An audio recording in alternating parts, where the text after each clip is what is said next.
నాగార్జునసాగర్ జలాశయం నిండుకుండలా మారింది. దీంతో ప్రాజెక్టు క్రస్ట్ గేట్లను మరోసారి తెరిచారు. 10 గేట్లను ఎత్తి దిగువకు నీటిని విడుదల చేస్తున్నారు. నాగార్జునసాగర్కు ఇన్ఫ్లో 1,33,824 క్యూసెక్కులు వస్తుండగా అంతే మొత్తంలో అవుట్ఫ్లోగా వదులుతున్నారు.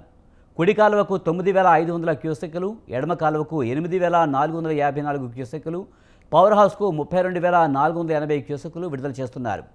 జలాశయం పూర్తిస్థాయి నీటి మట్టం 590 అడుగులు కాగా ప్రస్తుతం 589.70 అడుగులకు చేరింది. పూర్తిస్థాయి నీటి నిల్వ సామర్థ్యం 312.04 టీఎంసీలు కాగా ప్రస్తుతం 311.14 టీఎంసీలుగా నమోదైంది.